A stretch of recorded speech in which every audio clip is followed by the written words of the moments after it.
Hope everybody's having a beautiful Sunday. I wanted to come out and make this video. I'm over here in nature. This is a lovely little place I'm staying at. It's raining and I just wanted to get outside because I've been in the city for a month now. So today I'm going to talk about that we're keeping our traumas alive. And so we keep our traumas alive specifically because we think about them and we talk about them. Because whatever we talk about, we bring to the present moment, we cast energy on. And so a lot of the times people keep talking about their specific traumas. You know, and this happened to me before because I would talk about the pain that I would have. And specifically, I dealt with upper trap pain and lower back pain and hip pain and all these different things. And so I would always tell myself, none of the stuff that I'm doing is going to fix it. And so then that was the result of that.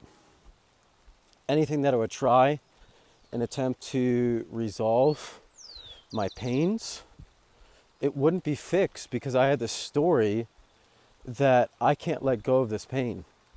And this is something I've heard from many, many people. It's something that's very, very common. Because we get addicted to this story and we've been telling it for so long. And so it's just like the video I made a month ago when I was in Peru. And the water usually goes down the same way of a mountain the same time. And that's why it carves the path and it carves little canyons. And so it's easy for us to take that same path every single time. And so what usually happens is we get on an autopilot telling these stories that we don't even realize that we're even saying. And so what happens is we end up living through these stories because we're on autopilot.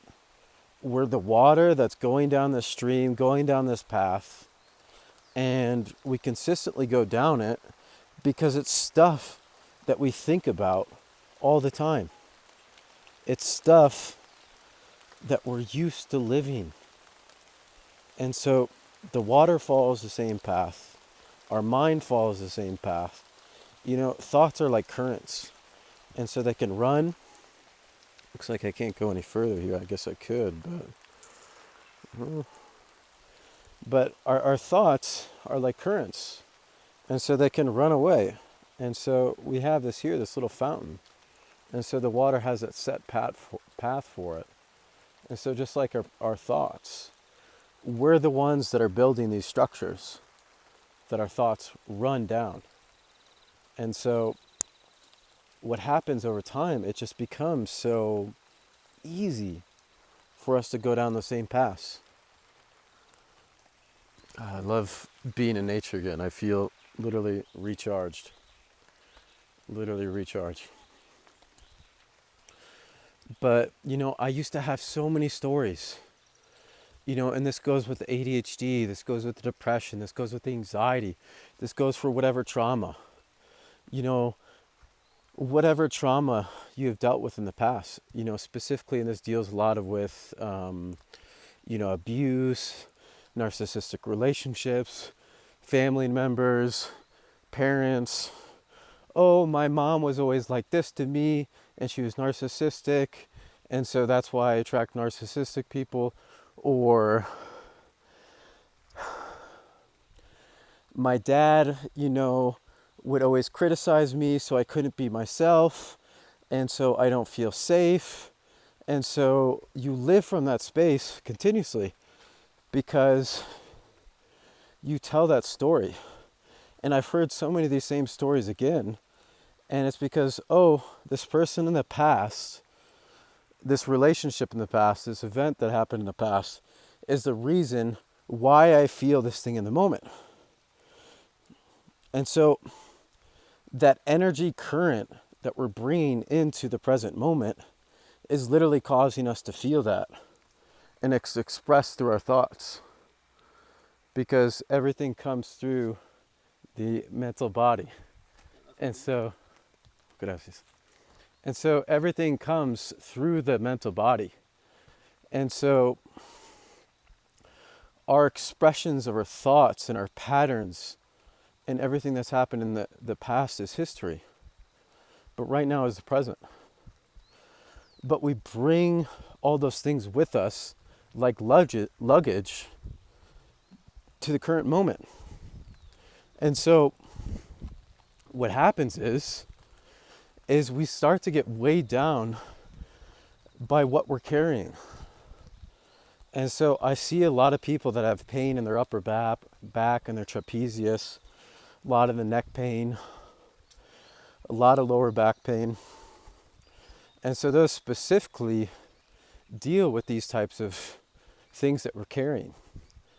And so specifically a lot of this trapezius pain deals with being controlled. At one point we're controlled in one aspect of our life. Or it could be many other things, like we feel like we're holding on and we're carrying on to things because that's usually where we put the weight on. You know, if we're carrying something big, we put it over our shoulder on our trapezius. And so they take a big amount of the actual weight of the burden. And so these mental stories become physical burdens because they build up over time. That's how it all works. It can't work any other way. It literally can't. What we think, if we remain true to it and we believe it as true, we plant that seed in the garden of our subconscious mind. And so any good thing or bad thing that we plant in our subconscious mind, in our mind, will eventually come to pass.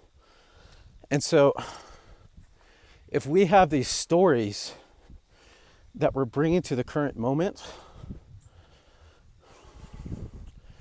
that our parents didn't care for us for some way, or something happened with an ex relationship, or some other traumatic event, we bring that to the current moment by thinking about it and talking about it. And so it's super important to watch what we're talking about, because what we're consistently talking about, we're bringing to us. And so before, I would always just tell the story, I can't even talk today, that I can't focus because the doctors told me I have ADHD and I have to take this medicine and all these different things. So I can't focus became my mantra. And so what happened? I couldn't focus. When I would try to do tasks, it would be difficult for me because that was my story. That was what I believed. That was what I talked about. And it's what I thought about as well. And so what we consistently think and feel, we implant that in our subconscious mind. And the more that we think about it, the easier it is for us to think about it. And so we're carrying these stories, we're carrying these traumas into the current moment, and all we have to do is just drop them.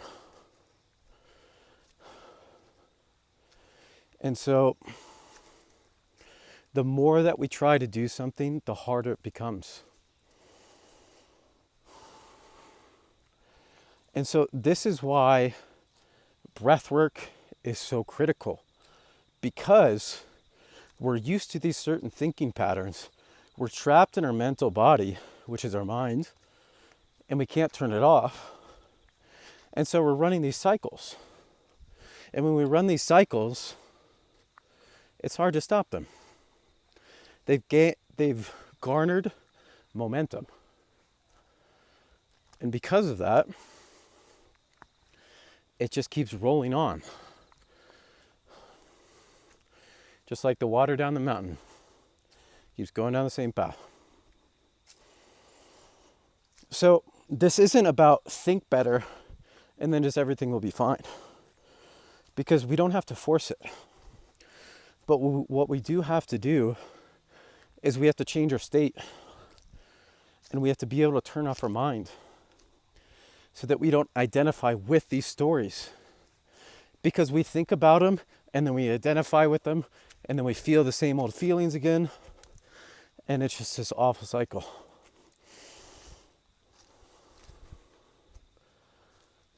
So we have to change our state from a negative state to a positive state. And that's done through breath work. That's why breath work was so critical for me, for freeing myself from ADHD, anxiety, pain, all these different things. Because when I was able to get into that positive state, I could get outside of my mind. I wasn't trapped in by the thoughts that, oh, Austin, you can't focus because you have ADHD. Or, oh, I'm sad because I have depression and I'm taking depression medication. And so those were the stories. And so when I was able to separate myself from the mind and connect with the level deeper, my own intuition, my own self, my soul, I realized I'm not those things that I think about. Just because I think about them and just because things have happened to me doesn't mean I'm those things. I'm not defined by those things. I'm defined by what I do in response to the things that happen to me. So I could have sat in the office and just take my antidepressant pills, take my ADHD medications, tried to fight away my pain that I was dealing with, and just kept on living life. If I was just living in that logical mind. But, I knew there was something much deeper because I had this inner voice within me that was telling me this isn't who I am. And so we connect with that voice, we connect with our inner self through changing our state. So arriving to that bliss-like peace state where a mind is no longer operating and we're just full on connected to ourselves, to everything around us. And when we're connected to ourselves, all this baggage, all these stories just fall away. And so that's how we release this trauma. Is, yes, of course, we have to feel these emotions that are trapped in the body, especially if you have pain. But we have to get to that bliss-like state so that we can start to lock that in, so that can be our base state. And so when that state is our base state, when you're in a state of peace, I'm not thinking about, oh, I have ADHD. Oh, that crazy thing happened in the past. Oh, that narcissistic partner. Oh, those traumatic things happened when I was a kid. No, you don't think about those things. You don't. Because you're in a much higher state. And when you're in a much higher state, you don't have to try to change your thoughts. And so this work isn't about trying. It's about changing states. And so this is the thing that's most important. Because I see so many people when I talk to them, I just know what's wrong. And a lot of times, it's just this perpetuation of the story. And the more we talk about it, the more we keep it alive. And so, in order to let something go, if you talk about it consistently, that isn't letting it go. We actually just have to let it go.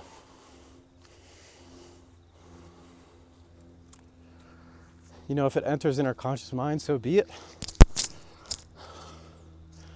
But the thing is, we don't have to dive deeper into that thought. And so, you know, I'll give you this specific example from examples I've been talking about from my past and whatnot. Is, you know, say a thought enters in my head, I have ADHD. You know, before I think about, oh, the doctor diagnosed me when I was age 6. I'm taking all these different medications. Everybody says I can't focus. All these different things. And so when that initial thought comes into my head, I can go down that canyon path again where the water just constantly flows. Or I can take a new path. But, oh, that thought entered my head, but I don't have to entertain it. And so there is an aspect where we have to be conscious of where we're putting our energy, because we can choose. And so if that initial thought that's negative that enters our head, that's fine. But we don't have to pour more water on it so that it continues to grow and strengthen. And so we don't continuously go down that same path. And that's the deal with this is, it's a little hard at first, but when you're able to change states and you're able to get to that point where you can turn off your mind, it's so much easier. And it isn't this force of effort or whatever it may be. It's nothing like that. It becomes effortless. And so we don't have to struggle in life. And so this is something I always tell people. And this is something I've found to be true. I've never found this to be false. Is we don't have to struggle to achieve anything or to overcome something or to release something. Because if we're struggling, that means that there's a better move that we can take. You know, it's like we're playing chess. And so there's only so many moves that you can take on the chessboard. But if you're struggling in the game, and that means that there's a move that you're not seeing that you can make that'll make things easier. It's just because our conscious awareness. And so the best chess player, the person that's going to win the game, is the person that's most conscious. That can think things ahead, but can also see all the different moves. And so it's somebody that's neutral. And so if we're neutral, we can see all the different possibilities. But if we think we know the answer, then we kind of shine our light and kind of put blinders on to other possibilities and other movements. Because if I think I know this is the best movement, and if I only think about that, then sometimes that can be blinding as well. And something that's even happened to myself with multiple things, where I thought I was right about something, I was super sure, and then it turned out not to be. And so for me, the way that I view the world is I like to keep everything as a possibility. You know, as I learn, as I grow, I take in more information. And based on what I've known, based on what I've experienced, based on the new information that I take in, I change and update my beliefs.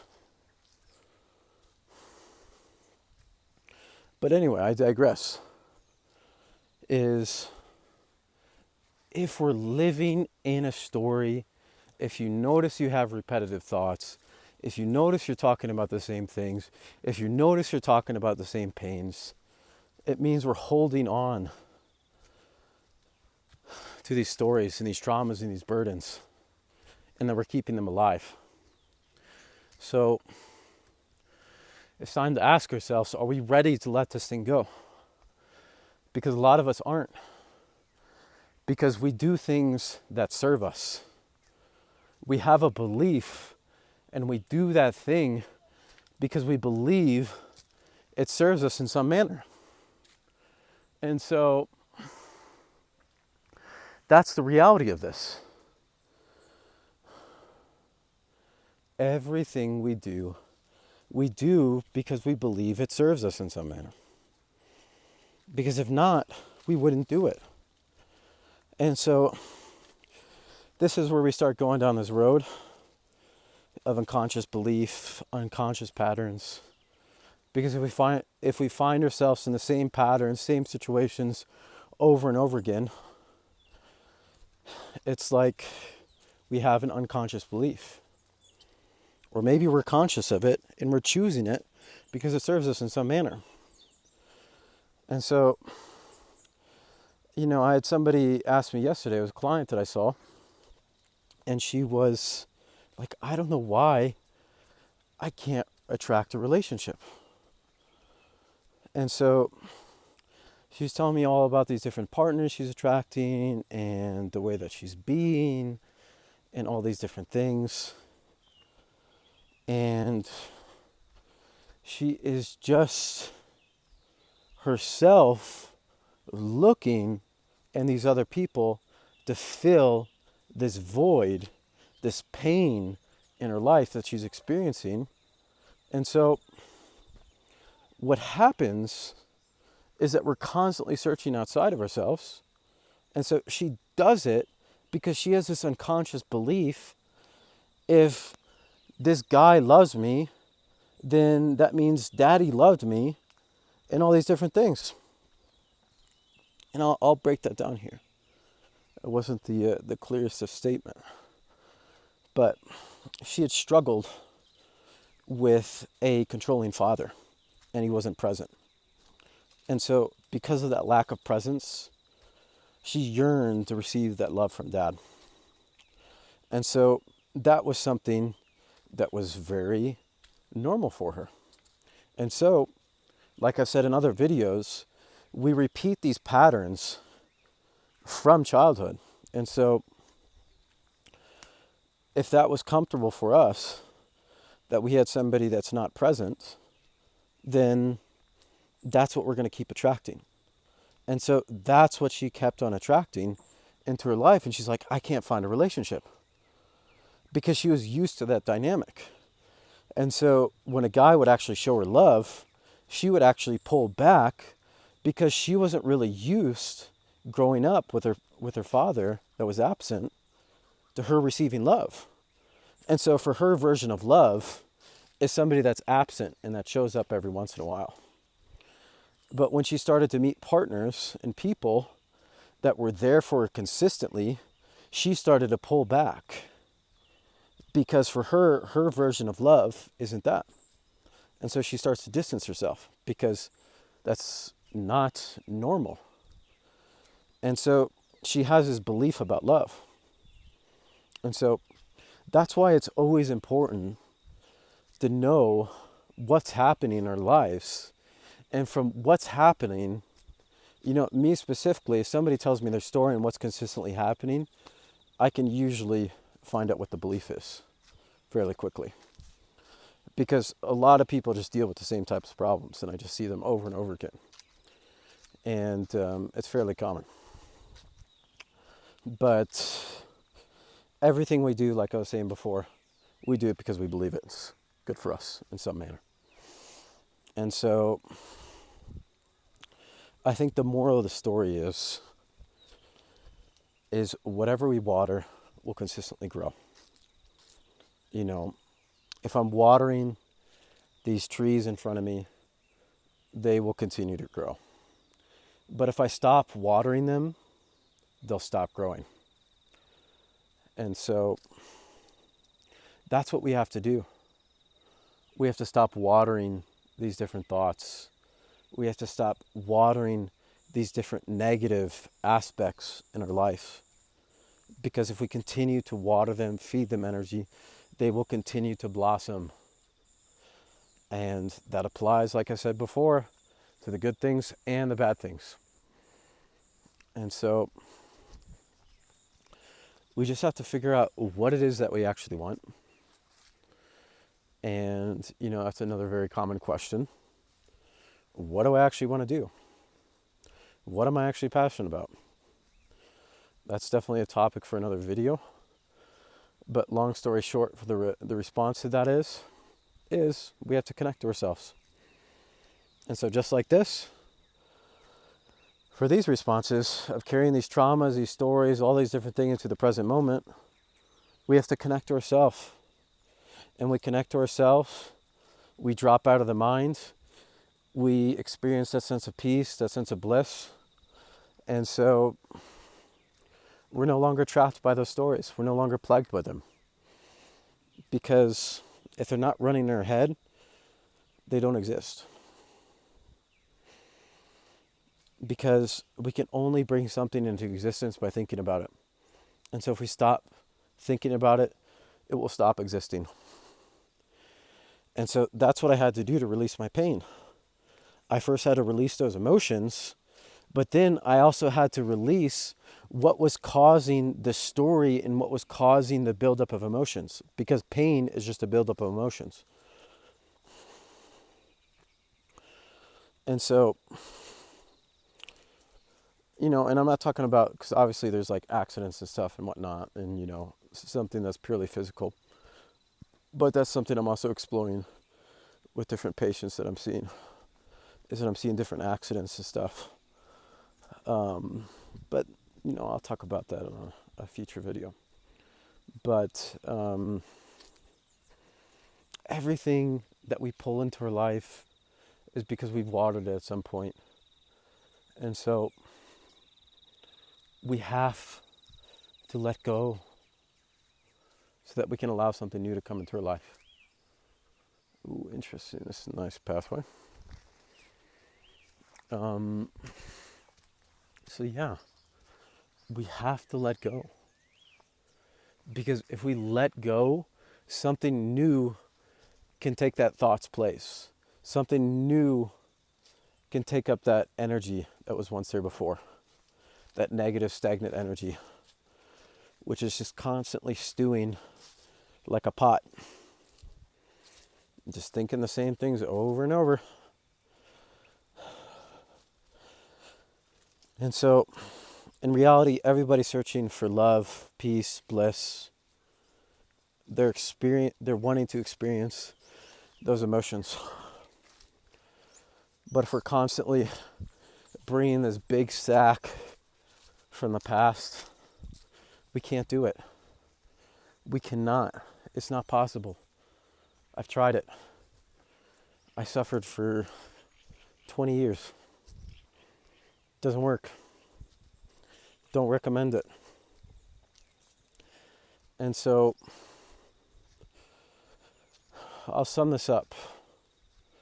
If you notice you're talking about stories to people and you're saying the same things and you're thinking the same things and you're thinking about that event that happened when you're 5 or 6 or 7 or whatever it may be,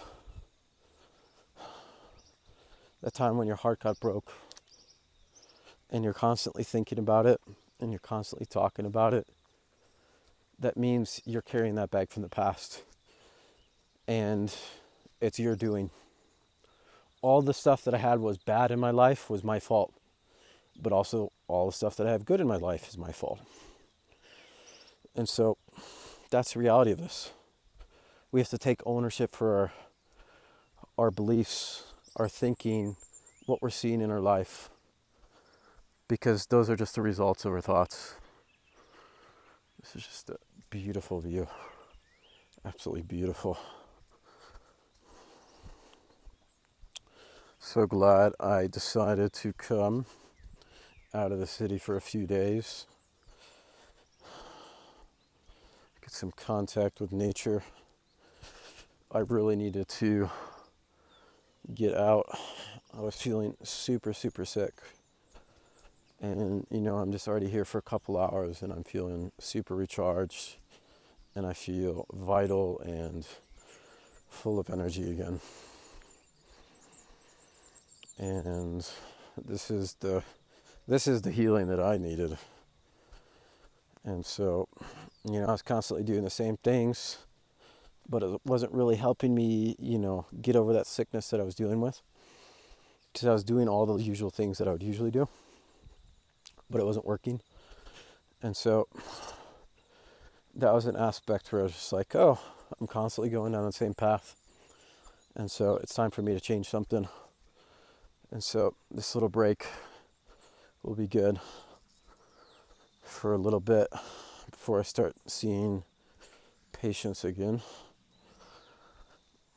But I hope everybody has a beautiful rest of their Sunday, and for the people on the Eastern Hemisphere of the world, I hope you have a beautiful start to your Monday, and I hope you have an even better week than you did last week. And I hope an unexpected miracle finds you this week. Something that you've been wanting, something that you've been wishing for, or something that you've been working towards.